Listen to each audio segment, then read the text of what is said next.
Merci Simine, merci François. Je suis ravi d'être là parmi vous aujourd'hui. Je suis Tanguy Mériadec. On ne m'a pas introduit, alors je me réintroduis.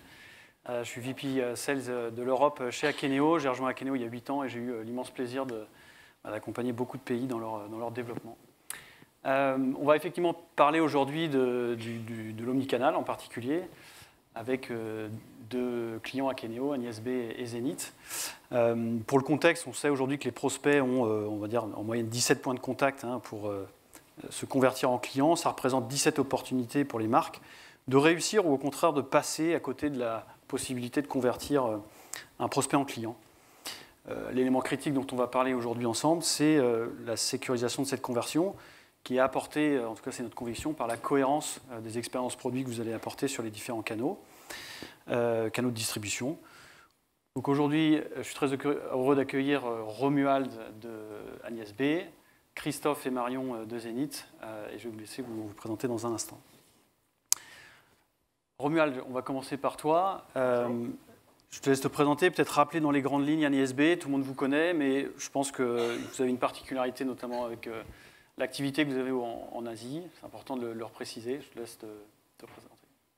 Merci Tanguy. Bonjour tout le monde. Je me présente Romuald Ndong. Je suis chef du projet IT digital chez Agnès B. Ça fait 3 ans maintenant. Et pour présenter Agnès B, Agnès B est une marque de mode française qui a été créée il y a 50 ans par la styliste Agnès Troublé. Et donc, la spécialité de la marque est de proposer des vêtements chics, intemporels, avec un look parisien. Je crois que tu es habillé en Agnès B aujourd'hui d'ailleurs. C'est ça, je fais un peu de la promotion. Quand même. Donc, notre principal marché, c'est le marché asiatique, notamment Japon, Hong Kong et Taïwan, dans lequel nous réalisons près de 80% de notre chiffre d'affaires. Et ensuite, la France, les UK et les US représentent les 20% restants. Et donc, nos principaux canaux de distribution, le groupe possède aujourd'hui près de 250 boutiques dans le monde, 6 sites e-commerce et différentes marketplaces selon les filiales, par exemple Galeries Lafayette en France, Farfetch à Hong Kong, Yahoo, Momo à Taïwan, etc. Ok, donc omnicanal, international, c'est ça. Super, on va reparler de tout ça. Bonjour Marion, Christophe, merci d'être ici. Je vous laisse vous présenter, puis également présenter pour ceux qui ne connaissent pas cette merveilleuse marque. Vous n'êtes pas habillé en Zénith, mais vous êtes venu avec de très belles choses au poignet. Bonjour, merci pour l'accueil. Donc on est Zenith, donc on est une maison du groupe LVMH, une maison horlogère. Nous on est actuel, donc c'est une maison qui date de 1865, donc avec beaucoup d'histoire et notamment la précision des mouvements. On vous laissera aller voir notre site. Donc nous on est actuellement présents sur différents canaux de distribution. On a bien sûr le e-commerce. On a un peu de retail et des revendeurs agréés. Et on a débuté notre transformation omnichannel, je dirais, il y a 2 ans. Donc actuellement, on a toute une roadmap, dont la data qui fait partie de cette roadmap, de cette transformation omni. Nos marchés principaux, c'est vraiment le Japon, les États-Unis et la Chine. Et on est actuellement sur 33 pays en e-commerce. Et d'ailleurs, on vient de lancer 8 nouveaux pays il y a 2 semaines. Donc nos gros next steps, ça va être de consolider et de travailler sur l'adoption des outils aussi. Parce que dans cette transformation, on a mis pas mal d'outils en place, donc ça va être nos prochains challenges. Super. Et donc, bonjour à tous, moi je suis Christophe et du coup je m'occupe de tout ce qui est projets digitaux chez Zenith, la partie e-commerce, plus la mise en place d'autres outils logiciels tels que Akeneo. Voilà. Merci. Alors, le premier sujet de cette présentation, on va parler du challenge que représente la donnée produit évidemment. On est là pour parler de ça dans une approche omnicanal. Les informations produits, hein, les expériences produits sont apportées sur différents canaux de distribution. C'est critique, on le sait tous, que les clients, vos clients, puissent y avoir une certaine cohérence, que ce soit sur les différents canaux ou lors des différents points de contact que les marques ont avec leurs clients. La réalité aujourd'hui, c'est que pour les équipes produits, les catégories managers, product managers de vos équipes, c'est un challenge et l'outillage est quelque chose d'important, mais aussi l'alignement en fonction des différents canaux de l'omnicanalité, justement, dont on parlait. Chez Agnès B, Romuald, c'était quoi finalement les challenges auxquels vous aviez à faire face avant la mise en place d'Akeneo? Vous avez un autre outil. Est-ce que vous pouvez peut-être réexpliquer à l'auditoire qu'est-ce que vous aviez comme challenge à l'époque par rapport à ça? Oui, nous avions déjà un PIM qui était déjà intégré au sein du groupe, mais il y a 2 ou 3 ans, le groupe a vraiment voulu mettre en place une stratégie d'omnicanalité. Et cet outil qui était déjà en place ne nous permettait vraiment pas de pouvoir créer une expérience produit convaincante nécessaire pour améliorer l'expérience utilisateur et de tirer parti de nos différents canaux de distribution. Et donc, si je peux lister quelques difficultés que nous avons rencontrées là, avec cette solution, nous éprouvons particulièrement des difficultés à exporter la donnée vers nos différents canaux de distribution, c'est-à-dire nos sites e-commerce et marketplace. En général, on faisait des exports et ensuite des équipes devront travailler hors du PIM pour enrichir de la donnée, qualité de données, donc ce qui était assez pénible pour nos différentes équipes. La deuxième problématique était que lors de la mise en place de cette solution, le marché asiatique, qui est notre moteur, n'avait pas, les spécificités de ce marché n'avaient pas vraiment été mises en place. Et donc, on va dire que les équipes en Asie étaient un peu frustrées, ce qui est normal. Et même les équipes en France, au UK, n'utilisaient pas vraiment la solution parce que c'était un peu rigide. Et le troisième point, c'était en termes de time to market. C'était vraiment compliqué de faire toutes ces étapes, la traduction, l'enrichissement de la donnée sur cet outil. Et donc, l'objectif a été vraiment de changer cet outil et de trouver un outil qui pouvait nous permettre justement de mettre en place notre stratégie d'omnicanalité. OK.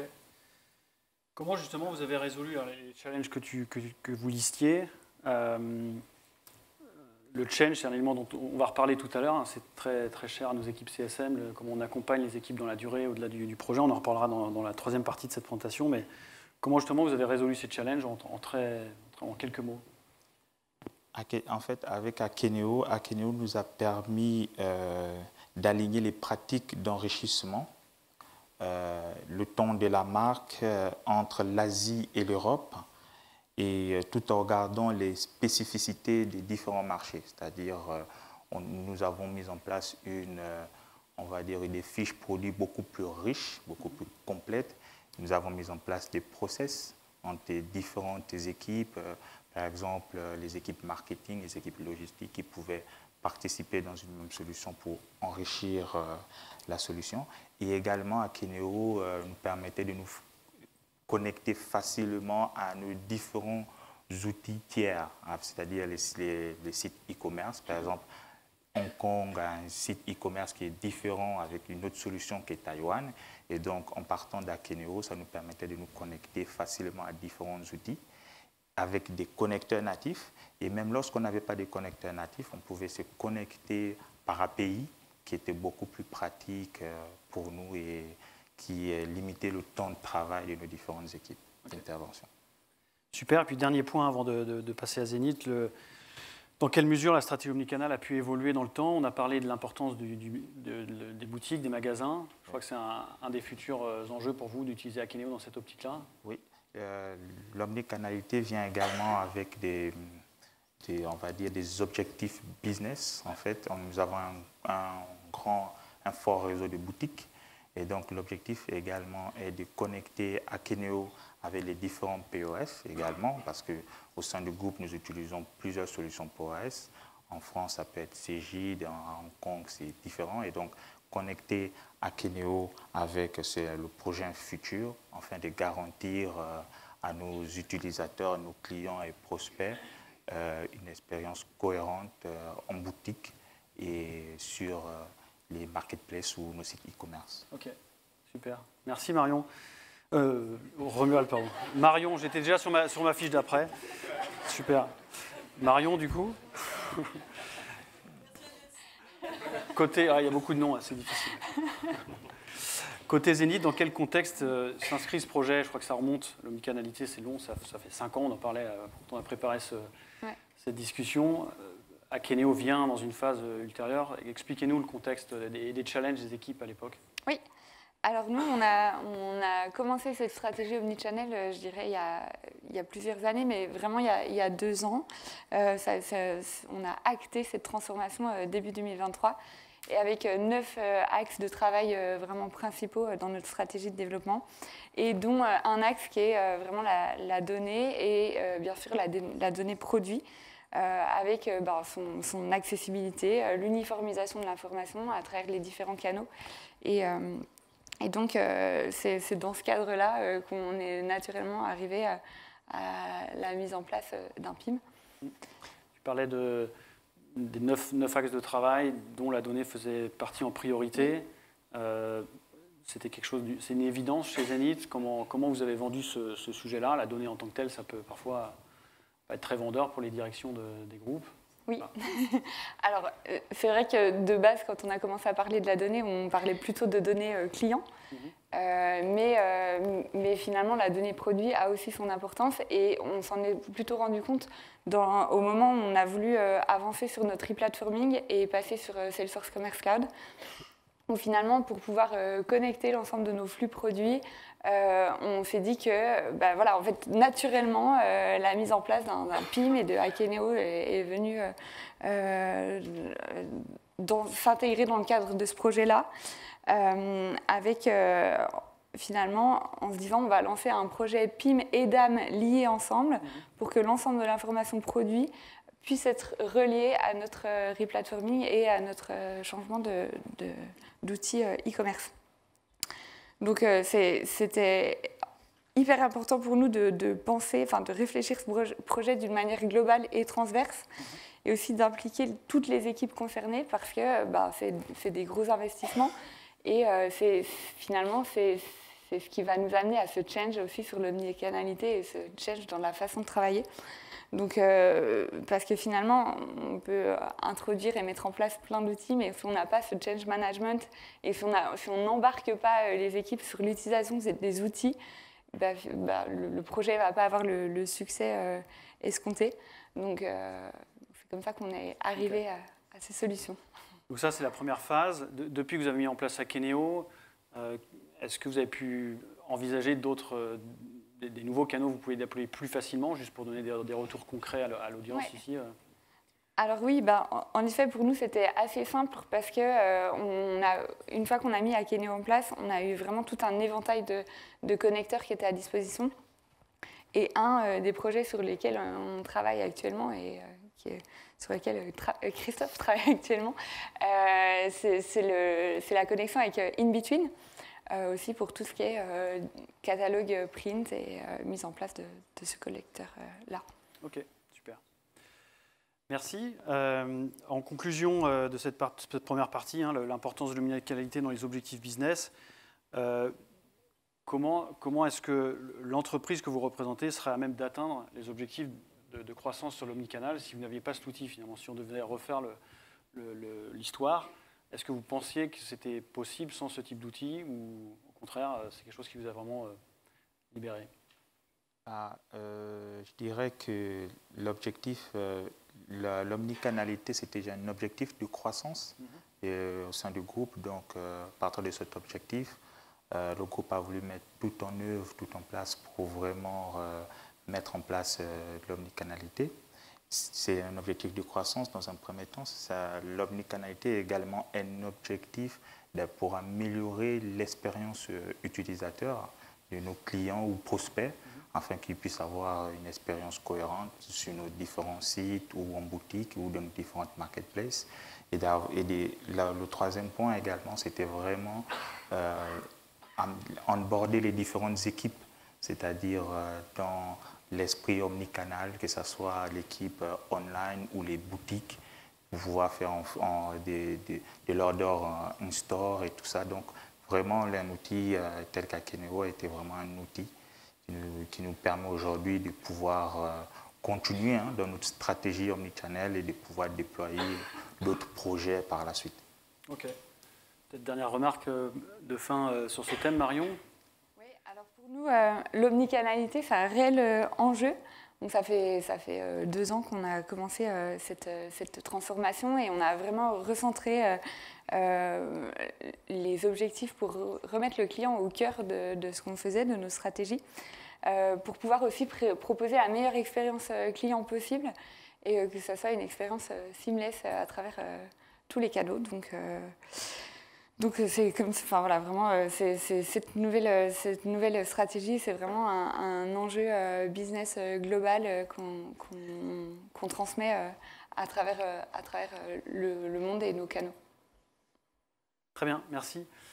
Le deuxième sujet, je vois l'heure qui tourne, on va essayer d'accélérer. On va parler de la partie humain. Alors, on dit toujours qu'un projet PIM, c'est un sujet métier. Mais le sujet de l'omnicanalité, c'est aussi comment on arrive à dessinoter finalement des canaux qui se développent individuellement parfois. Et du coup, une question pour vous, Christophe, c'est comment vous avez mis en place cette approche, comment vous avez mis ensemble le village de l'omnicanalité chez Zenith pour aller vite, démarrer convenablement le projet. Eh ben, nous, on savait que l'omnicanalité chez Zenith, elle allait passer par une grosse transformation digitale. Vraiment, donc on savait qu'il fallait qu'on pose un socle solide, un socle logiciel solide, dont un PIM qui nous servait de base de vérité pour les informations produits et donc du coup une meilleure expérience client au final. Donc on était conscient de ça et on avait du coup défini bien en amont les objectifs du PIM et de se dire sur le périmètre du PIM à quoi il devait servir. Et donc on a pu tout de suite inclure les différentes équipes et on savait que c'était un projet transverse dès le début en fait. Ok.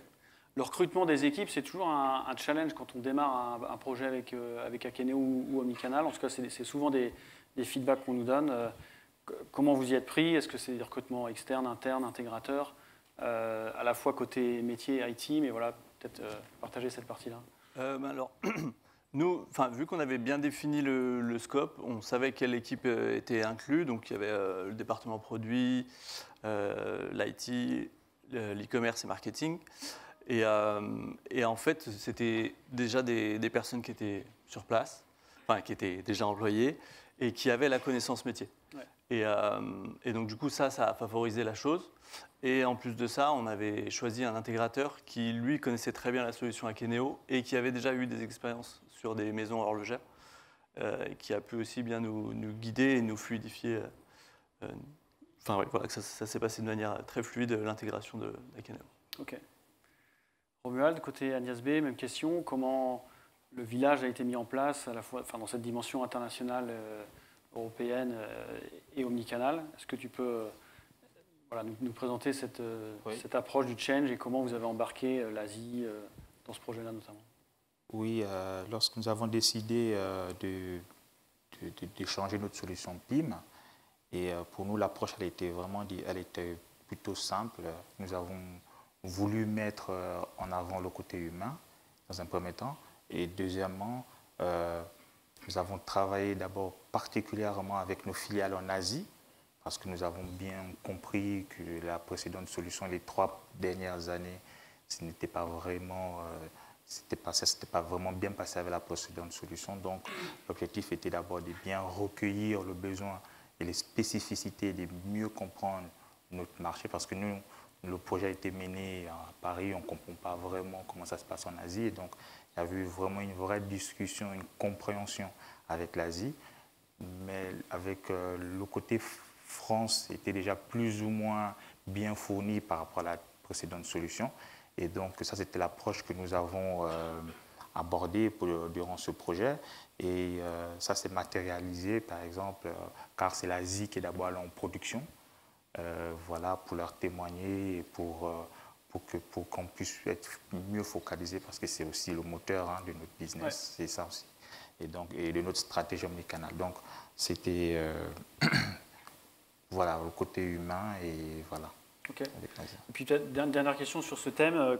Donc, une fois la phase projet passée, à la phase projet, on est tous ensemble, c'est un mode sprint, il y a ce village. Après, tout le monde repart un petit peu dans ses directions métiers ou filiales. Comment vous assurez que le change, l'évolution, elle continue, la synchro entre les canaux, filiales internationales ou pas? Romuald, si tu veux. Oui, Ouais. Durant la phase projet, on avait déjà mis en place des process pour l'après-projet. Et donc, l'objectif et ce qu'on avait en tête, c'était vraiment de rendre les filiales autonomes, mais d'avoir également un regard sur ce qui est fait avec les filiales, car on voulait que la solution reste saine, utilisable par tout le groupe. Et donc, ce que nous avons mis en place, c'était, nous faisons des points une fois par semaine avec les différentes équipes des différentes filiales. Et une fois par mois, nous avons ce qu'on appelle un STIRCO avec de tout le groupe. C'est l'occasion pour toutes les filiales et tous les membres de partager leur expérience, des conseils, des tips ou des difficultés qu'ils ont rencontrées. Et durant ce STIRCO, nous le faisons avec notre intégrateur. Et voilà, donc c'est ainsi qu'on s'assure que la solution reste saine et que, voilà, et que tout le monde tire parti de cette solution PIP. Merci. Christophe? Nous, c'est un peu le même principe. On a gardé des réunions fréquentes avec les équipes métiers, les équipes qui utilisent Akeneo. On s'assure, comme ça, en fait, on s'assure qu'ils soient moteurs et qu'ils soient acteurs en fait, de leur solution. C'est pas forcément la nôtre, c'est celle de tout le monde et c'est leur solution aussi. Donc ils doivent y participer. Et puis on était parti sur une solution, un premier périmètre MVP, une V1. Donc on l'enrichit au fur et à mesure, mais avec eux en fonction des besoins métiers. Voilà. Okay. Je vais te laisser la parole du coup sur demain, le métier arrive, vous dit voilà, je veux lancer un nouveau canal. Comment ça se passe chez vous? Est-ce que c'est facile? Est-ce que c'est quelque chose qui, du fait du sol dans lequel vous avez investi, c'est quelque chose qui est plus facile à mettre en place? En fait, si on a toujours le mindset omnicanalité, en fait, c'est assez naturel. À partir du moment où on anticipe ce qu'on veut apporter au client au final, quelles données on apporte dans le PIM, et du coup, on se pose les questions de où est-ce qu'on veut potentiellement le distribuer, cette information. Et donc, du coup, voilà, à partir du moment où on intègre le besoin et d'élargir le périmètre dès le début, on sait que la donnée est disponible après et c'est très facile d'ouvrir un nouveau canal de distribution, sachant que Akeneo est facile à prendre en main, donc très facile. Mais voilà, tout se fait en amont en fait, quoi. Ça marche. Romuald, de votre côté, c'est quoi les retours d'expérience pour justement garantir l'évolutivité de la solution dans les mois passés? Comment vous avez mis ça en place? C'est quoi les règles que vous pouvez partager ici? Oui, c'est vrai que nous sommes allés en production assez récemment, novembre pour les filiales en Asie et février pour les filiales France, UK et US. Mais globalement, les retours que nous avons au sein des équipes, que ce soit en Asie, c'est des très retours positifs. Déjà, premièrement, parce qu'ils sont plus ou moins satisfaits, ils se retrouvent un peu plus dans la solution. Et la prise en main on a été très bien accompagnés par notre intégrateur et également par les équipes d'Akeneo. Nous avons organisé plusieurs workshops et donc les équipes se sont soutenues, accompagnées et donc nous avons des retours assez positifs et voilà, ça l'a réduit. Beaucoup me disent qu'ils ont réduit le temps des tâches manuelles qu'ils réalisaient.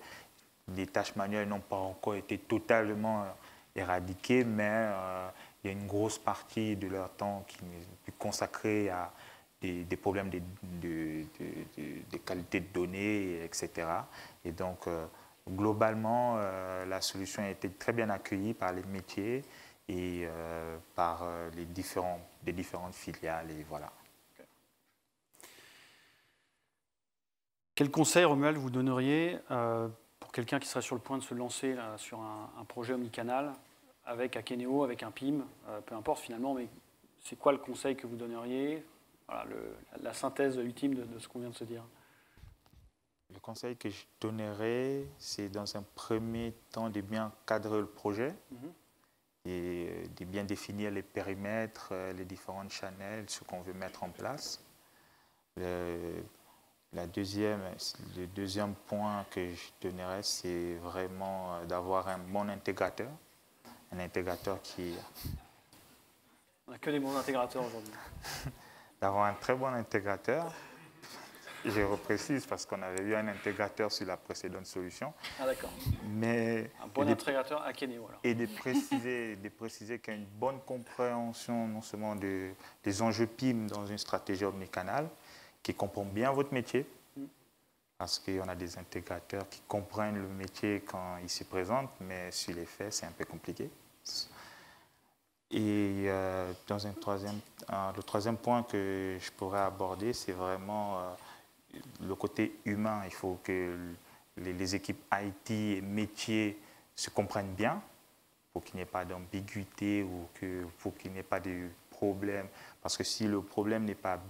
L'IT ne comprend pas bien le problème du métier et ne l'exprime pas clairement, après c'est le métier qui se retrouve à faire des tâches de l'IT et ça crée souvent des tensions. Et donc je pense que ça c'est très essentiel. C'est intéressant parce que ça a amené tout à l'heure à un débat. Marion, je vais peut-être te laisser conclure là-dessus, mais alors le PIM, c'est un projet métier mené par l'IT où vous avez une autre approche, hein, c'est le métier qui a l'idée, qui a mené le projet. Peut-être c'est intéressant que tu fasses ce retour d'expérience. Alors, nous, pour le coup, c'est vraiment le métier qui a l'idée, le projet, parce que c'était un vrai besoin métier, une vraie attente aussi métier, et aussi une compréhension finalement des avantages à utiliser un PIM dans le métier qui était plus forte à un moment donné que la compréhension de besoins IT purs par rapport à la priorisation des sujets à l'IT. Donc c'est vraiment, pour le coup, notre équipe qui a mené ce projet-là et on a réussi à embarquer. Pour nous, c'était aussi, pour embarquer le change management, c'était aussi important que ça soit le métier qui lead le projet. Après, je pense que ça dépend de chaque organisation, mais chez nous, ça a bien marché en tout cas. Okay. Si je peux rajouter quelque chose, nous de notre côté, la précédente solution avait été leadée par le métier. On va faire un débat qui va être interminable. Mais la problématique, c'est que nous sommes retrouvés avec une solution groupe, mais qui correspondait qu'à une partie du métier. Oui. Et donc, la gouvernance est importante. Voilà, donc le métier, il voulait à tout prix d'avoir eux ce qu'ils veulent et après, comme eux ils leadaient, mais nous, avec notre approche IT, on a vraiment ouvert, on a discuté avec les différentes équipes, on a essayé de comprendre et à chaque fois on se disait, ce que toi tu proposes, c'est la même chose que lui propose, et on va faire ça ensemble et puis tout le monde sera content. On va ouvrir un débat là, je pense qu'on va faire une autre session tout à l'heure, métier IT. Voilà. Ok, écoutez, on est arrivé au bout des 30 minutes qu'on nous avait accordées. Merci infiniment de votre présence. C'était super enrichissant pour moi en tout cas.